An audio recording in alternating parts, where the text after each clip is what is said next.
Very well. Okay. Okay, we ready to go?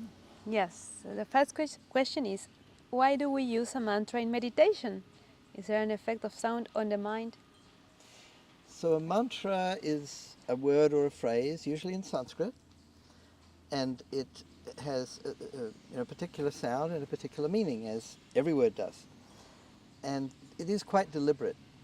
So the effect of sound on the mind is the first thing. All kind of sounds affect us. If you hear, some sort of construction sound going on, it makes you feel a little, it's a little irritating. If you live in an environment where there's constant traffic sound or that type of machine noise, it actually affects your health quite badly. So, and then alternatively, if you live in nature and you're hearing birds and water flowing, you feel completely different. So we don't always notice it, but we are constantly exposed to sound, and it has an influence on our nervous system, on our chakras, if you believe in those, or if you've heard of those, on our state of mind, absolutely, on our emotions. So mantra is a word is a sound. Different words also affect the way we feel, especially if we repeat them, chant them out loud, or repeat them in our minds. So the sound impacts our mood. The other side of the mantra is the meaning. So a meaning is a kind of an idea. So if we think about a particular idea and focus on that, that also affects us. If you sit in meditation and you think, I'm depressed, and you keep focusing on that, you're going to feel depressed probably. Or if you think of something sad, you think, you're remembering, oh, my dog died, and you're thinking about that, it'll make you feel sad, right? That's not what we want. In meditation, we want to feel better. So we focus on something uplifting, positive, mind expanding. So the meaning of the mantra is always positive and mind expanding and uplifting. Okay. So it's a very deliberate thing. We choose a mantra where both the sound and the meaning will help lift us into a more positive, expansive state.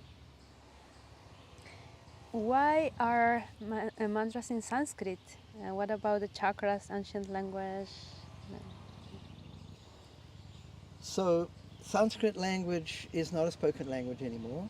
It's a language of scholars in India or people studying the Vedas or the old scriptures, but you're not going to walk down the street anywhere and find people speaking Sanskrit. You find a lot of languages that are closely derived from Sanskrit, such as Bengali or Hindi or a number of other languages. But it's what they call a dead language, like Latin.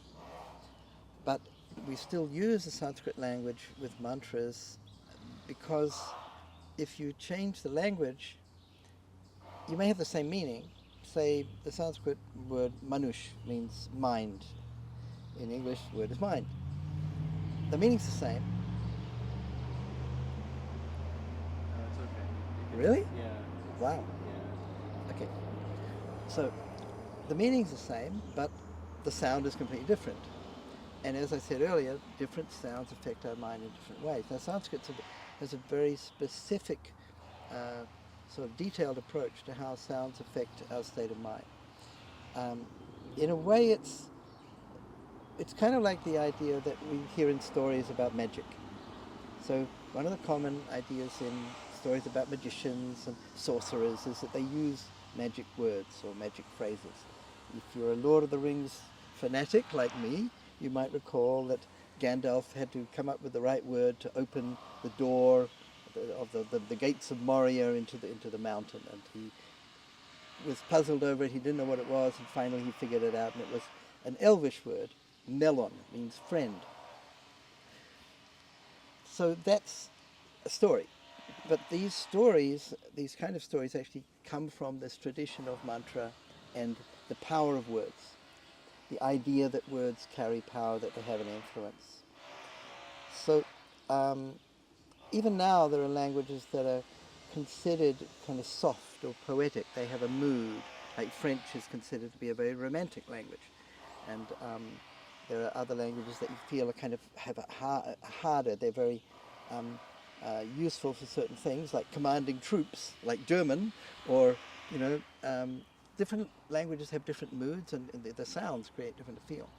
So Sanskrit's actually a designed language in a sense, in that it is connected to a set of feelings And those are connected to the different chakras. So I'm going to have to go into this rather esoteric field of chakras, which you may or may not think are real. So let's at least describe what the theory is.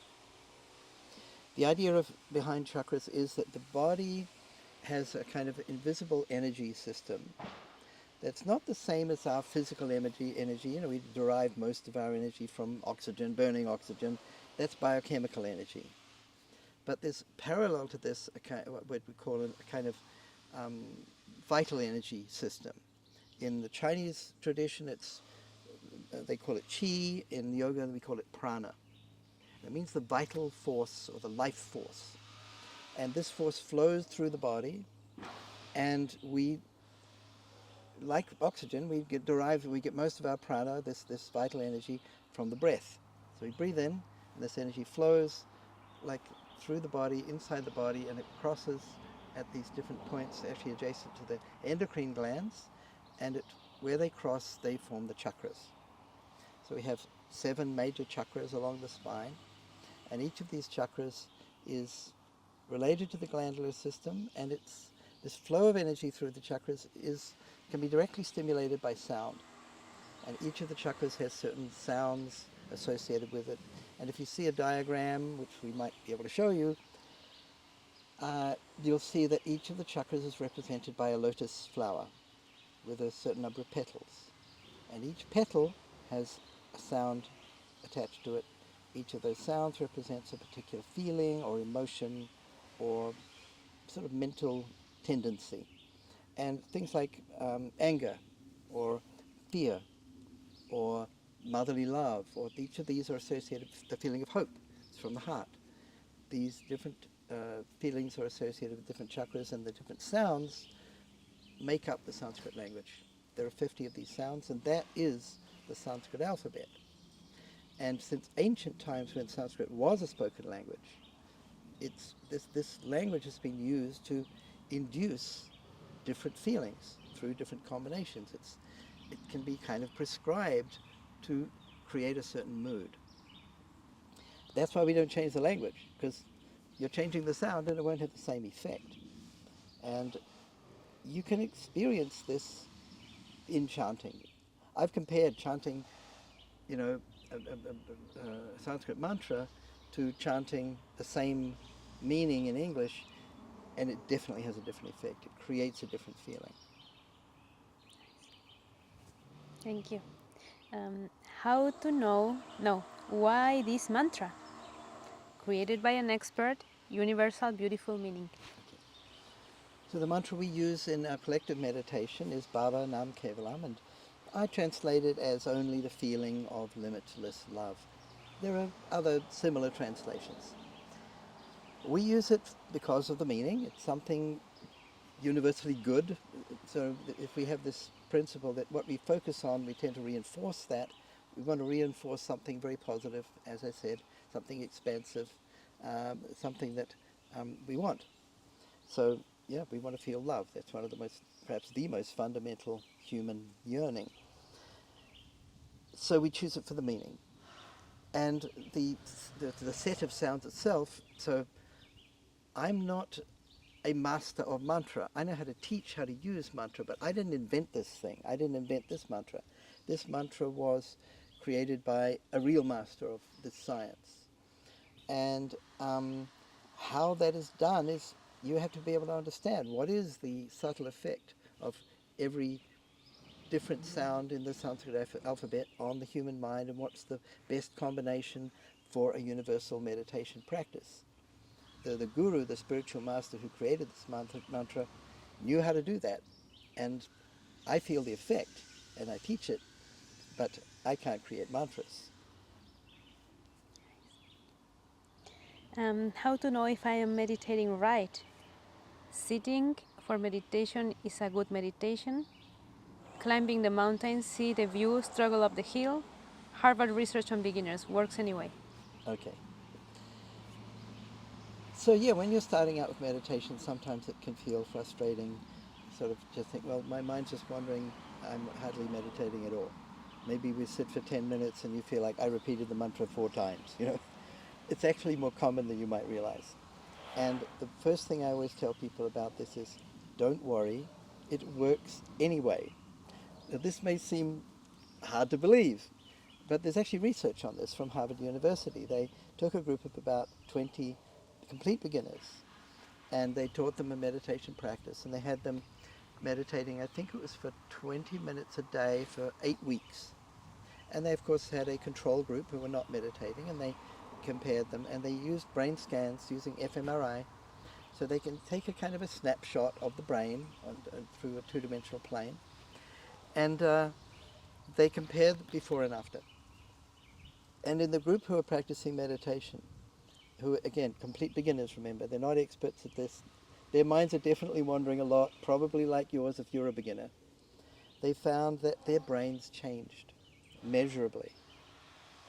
Even so, you could see with the naked eye, they didn't need a microscope or anything, compared to the group who were not meditating. And they were actually quite shocked to see a change like that in such a short time.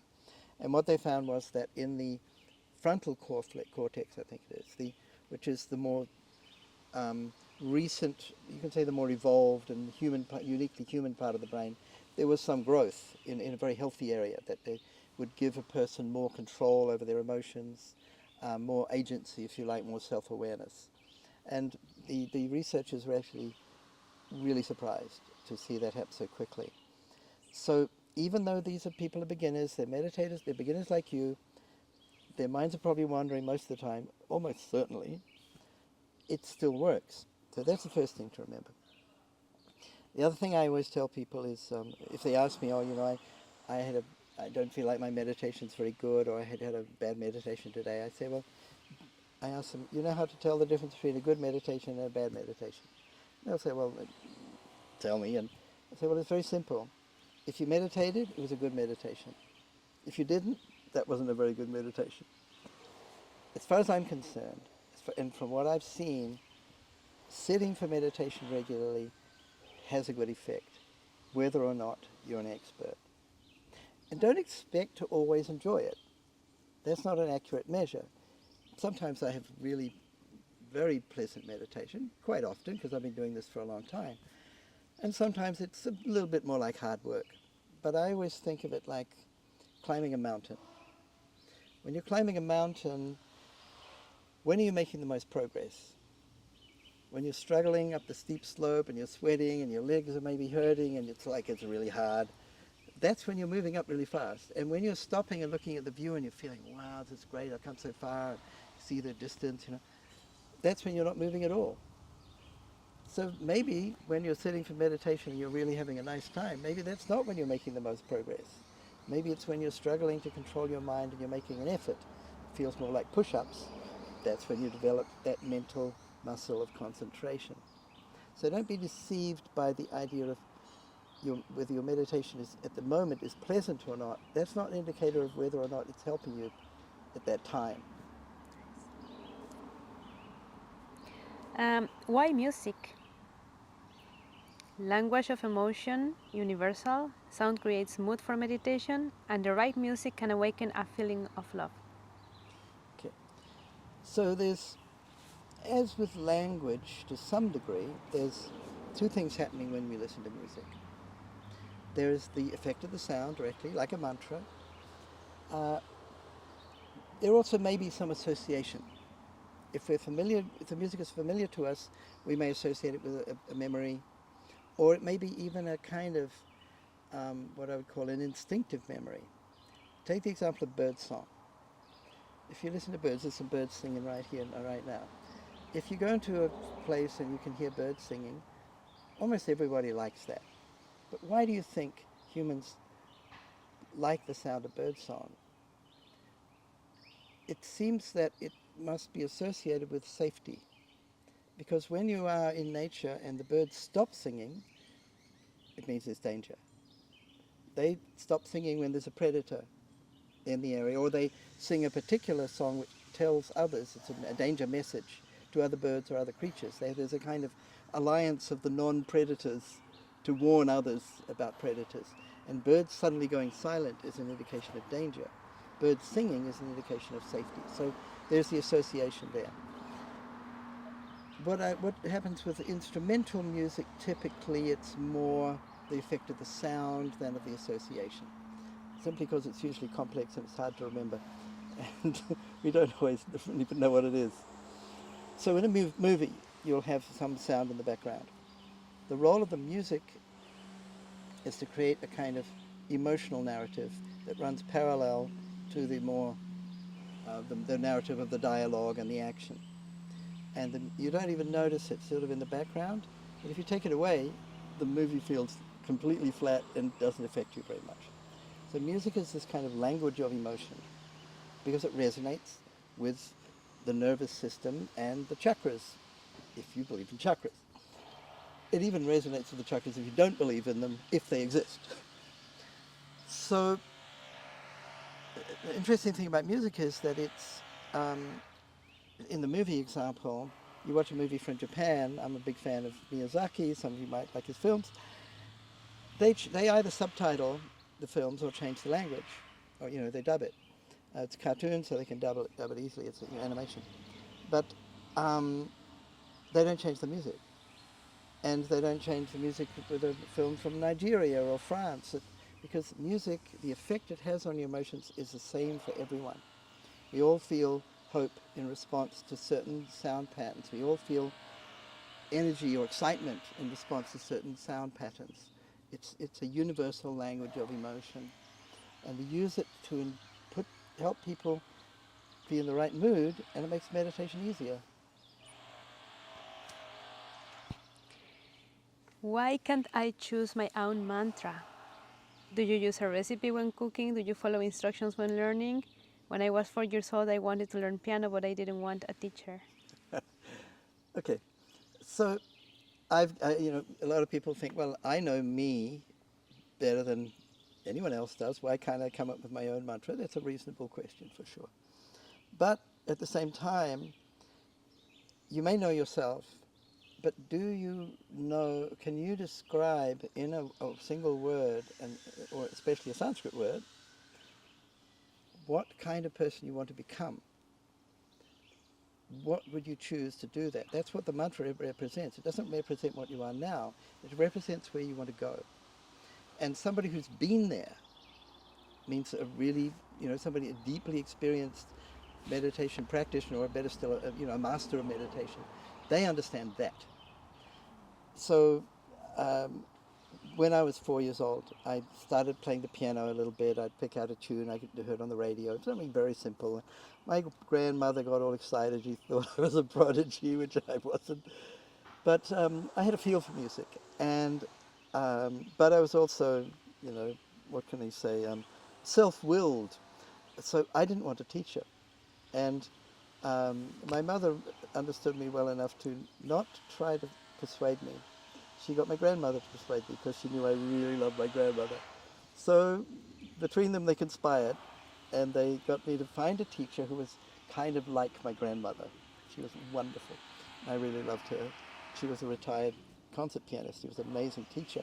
And there's no way I could have progressed on the piano I did, if I tried to teach myself, which was what I wanted to do at 4 years old. Okay.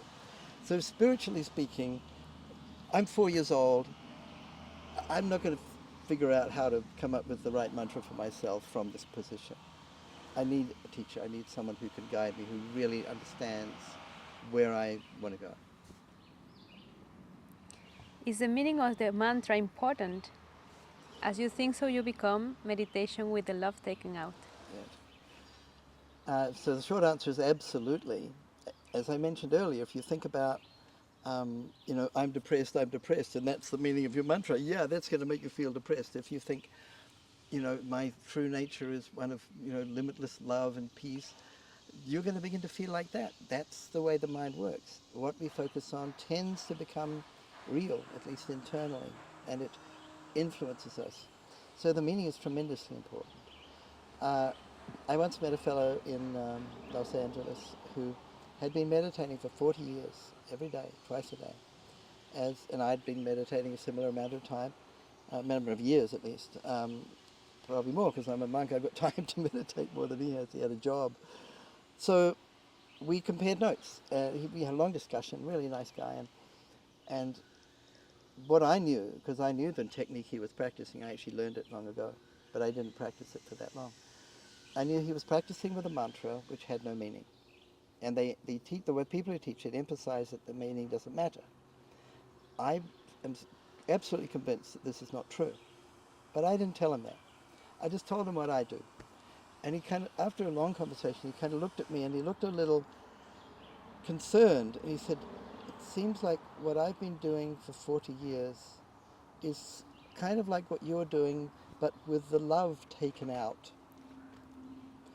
And when he said that, I felt this pain in my heart, because he's this nice man who's been doing all this work meditating for decades, but he's missing out on a very rich aspect of the practice. You can generate the experience of love if your mantra means that, if your mantra is focused on that. It gives you a goal, and a very beautiful goal. What about chanting? Creates collective energy. Guma Perry interview. So one of the ways that mantra is often used is not just in silent meditation, but in chanting out loud or singing.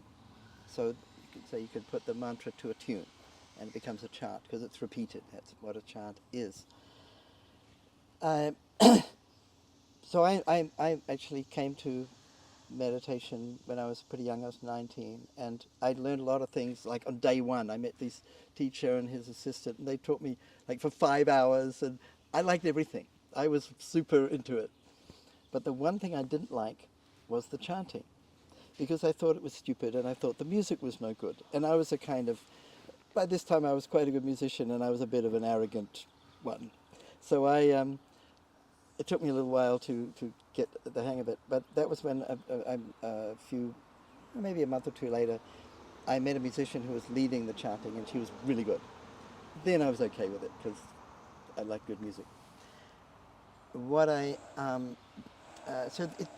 As you know, music creates mood. It can induce a good mood. So the chanting before the meditation puts you in the mood. By the time you sit down to meditate, you're already halfway there.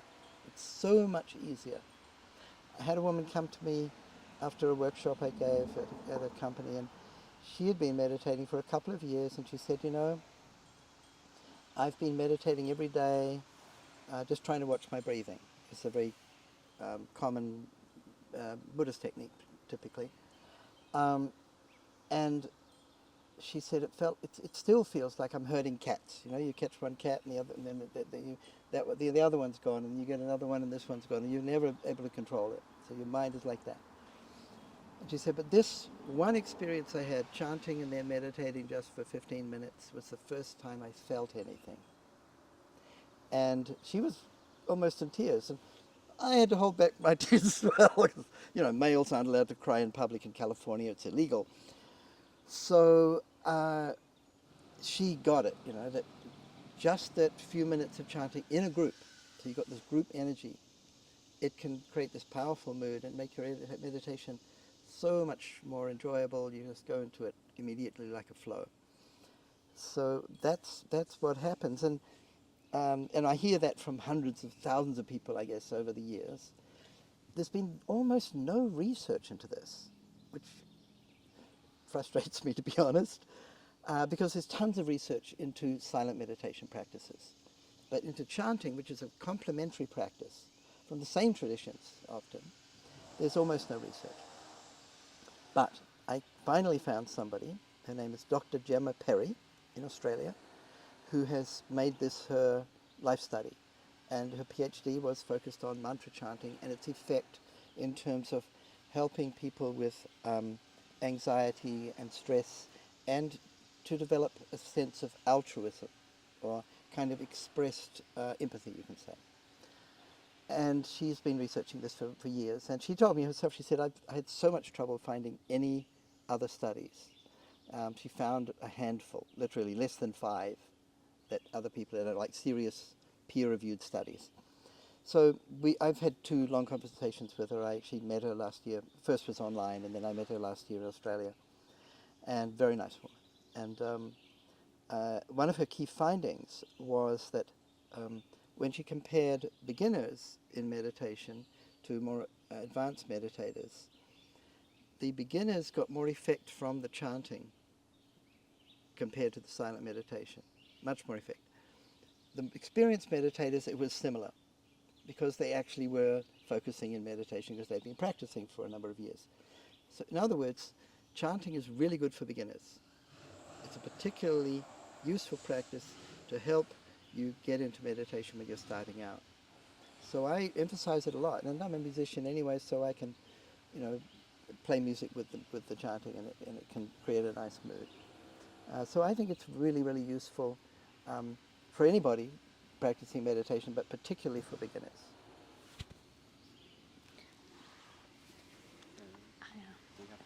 Yes, I have to. Thank you. I learned a lot. Okay, so you're on number 9, you said? Yep. Okay. How is this different from praying?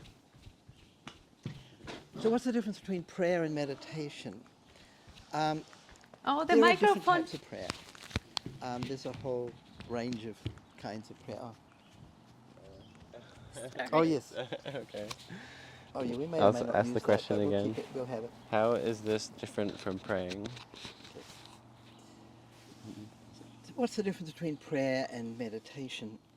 There are different types of prayer, and I'm not a priest, I'm not an expert in prayer, but I've spoken with priests about this. We've had some great conversations, actually, comparing different traditions.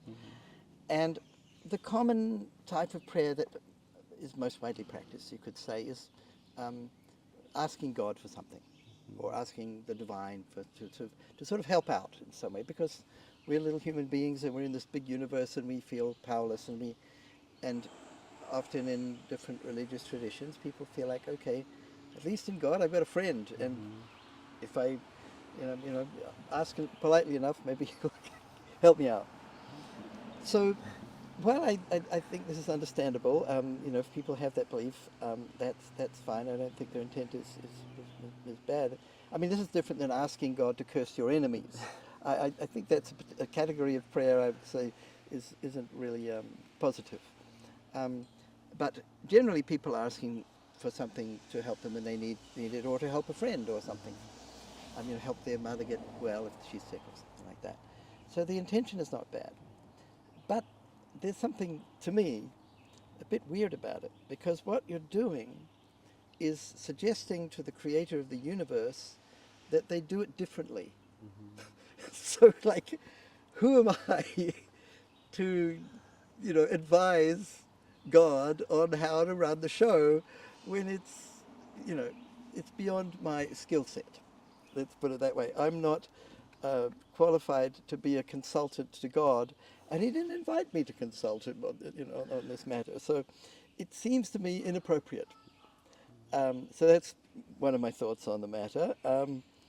There is a kind of prayer in some Christian traditions, which I'm more familiar with Christianity than most other religions, which is called contemplative prayer.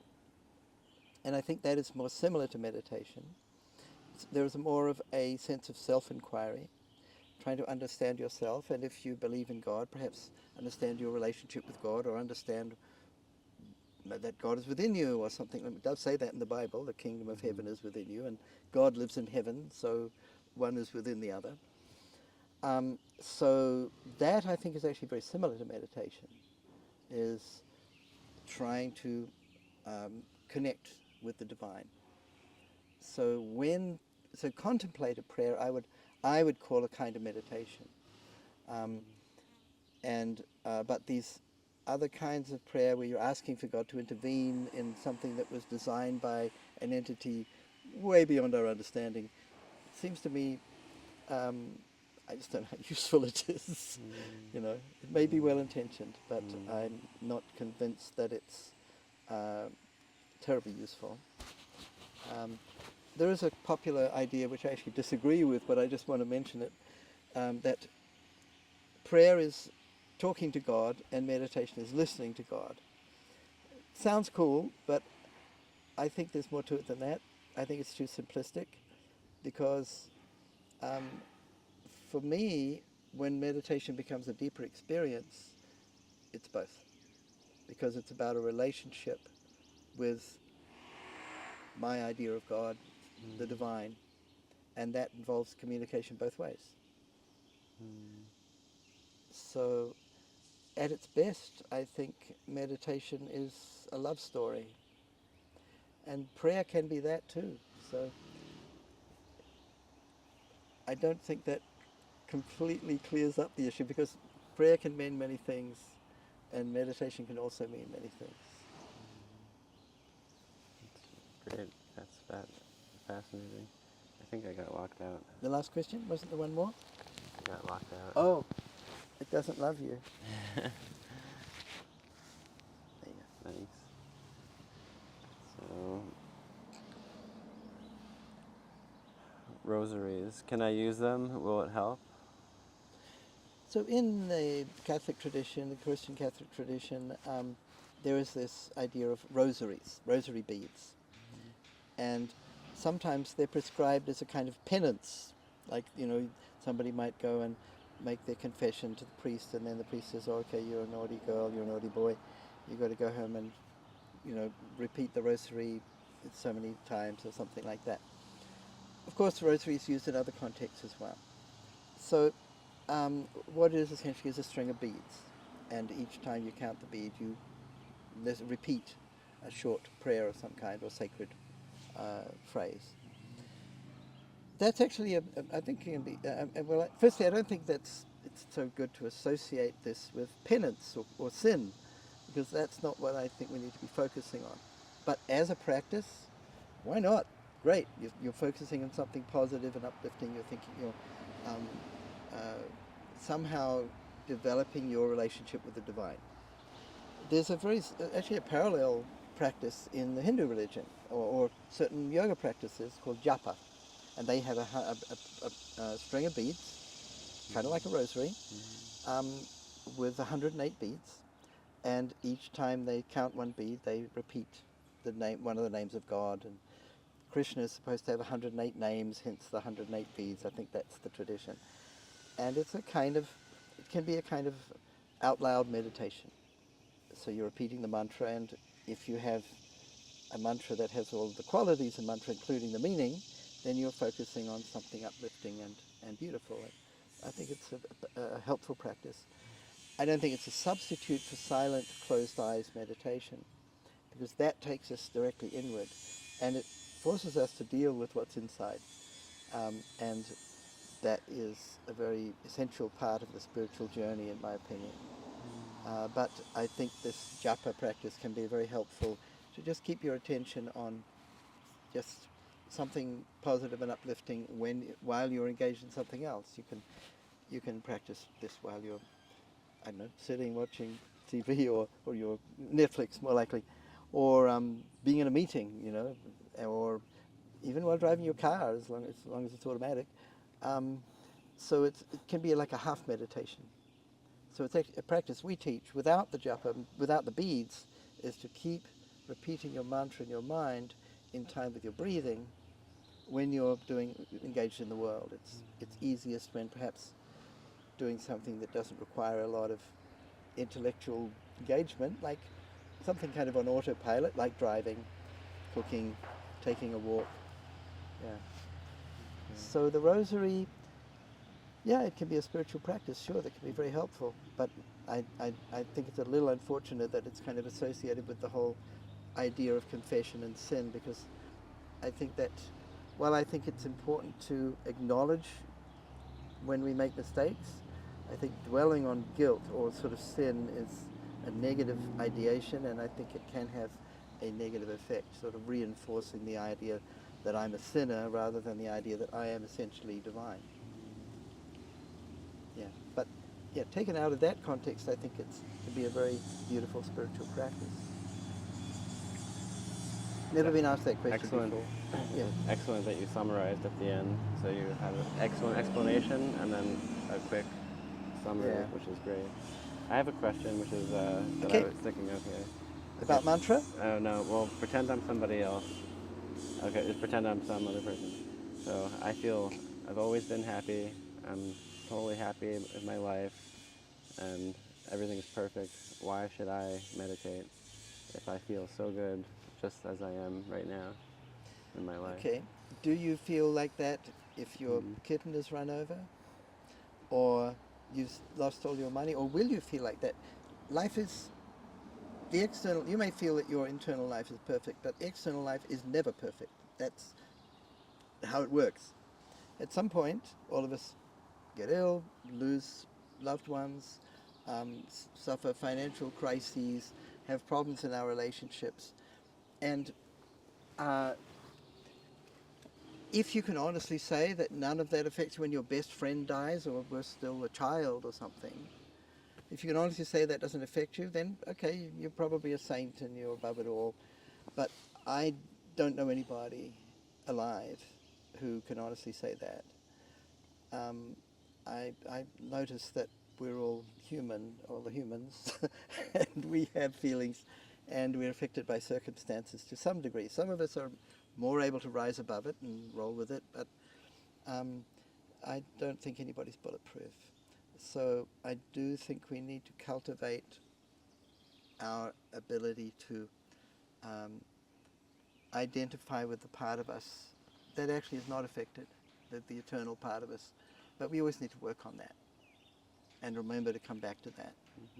And meditation is a reminder of that. And not only that, somebody who feels they're really happy may or may not have experienced different levels of happiness or bliss. I thought I was pretty happy before I got into meditation. I'm not suggesting I'm as happy as you described yourself to be, but I had a very nice life. But then I had an absolutely beautiful spiritual experience, and in that moment I discovered that there's an entire other dimension of bliss and happiness that I had no idea existed. So I was content, but until that moment, and then I needed that, because I knew there was something beyond what I knew. It looks like we have some bonus questions here. Oh, there's a whole bunch of those. I don't want to. I don't want to deal with them. them now. I haven't gone through them. Okay. I like to prepare the the prompts. Okay. Yeah. And under 10 rosaries, there's bullet points. I think you covered it all. I think I probably did. Chapa beads, half meditation. Repeat mantra. Did you do half meditation? Yeah. That's the repeat the mantra during autopilot. Yeah. Okay. All right, we're done. Okay. And that's anything else? No. Other thoughts? Not on mantra. Okay. I would like to do this with other topics because I found it a very helpful exercise in breaking down and covering a topic in sort of simple pieces with little anecdotes in between. Because see, my problem is I have a giant pile of stuff in my head, and organizing it into useful, digestible frameworks it produces something usable. So this seems to be a simple way to do that. It's a heck of a lot easier than writing a chapter of a book, which we just did. Awesome. I want the transcript. Oh yeah, I'll make that right now. Awesome. Yeah. Thank you. Yeah, like you. This is a great exercise. Look, we could do this. We could pick 10 topics when you're in